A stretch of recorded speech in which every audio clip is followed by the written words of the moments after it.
Cam gibi yüzü var ya, şuraya bak. Ama anneme de söylüyorum, sen de annem gibisin. Şöyle ayakları aşağı bak, gelinler gibi duruyorsun maşallah. Yüzün, baksana yüz şeylerine, hatlarına bak. Maşallah. Başkanımızın eşi. Allah'a şükür, sen nasılsın? Cümlesine de. Bütün cümlete hoş geldiniz. Bitti. Allah sağlık, sıhhat versin. Maşallah, maşallah, maşallah.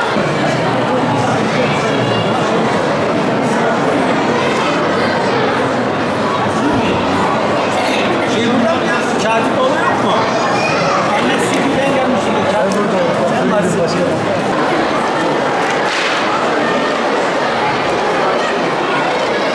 Senin evladımız bak burada hocam.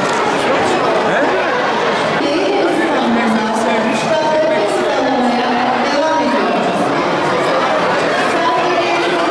Bakıyor musun?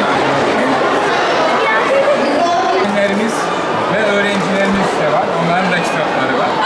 Burada öğretmenlerimiz yazdıkları kitapları geliyorlar, imzalıyorlar. Biz de onları misafir ediyoruz. Ama senin onur konuğumuz sensin bugün. Ta Doğanşehir'den geldin.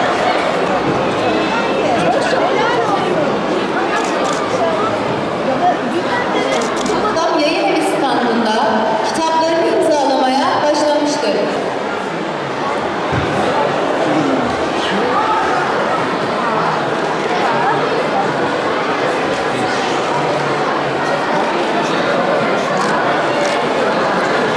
Şimdi ben geçen sene Zeynep Hanım annesiyle gidiyordu bizim evin önünden.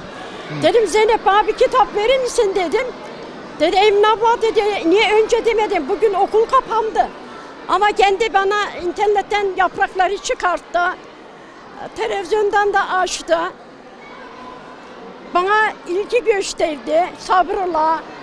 Biz okumaya devam ettik. Zeynep Hanım da bana destek oldu. Sağ olsun, Allah razı olsun.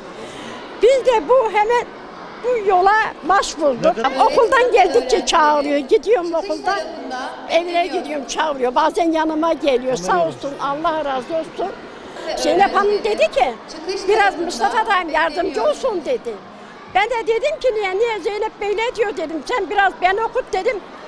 Sen bu yaştan sonra öğrenemem dedi. Benim de kafa fırladı. Ben de inat üzerine dedim yani sen böyle dedin. Ben de bunu öğrenmeye çalışacağım dedim. Ve de çalıştım. Allah'ın izniyle Zeynep Hanım'ın da sayesine devam edeceğim.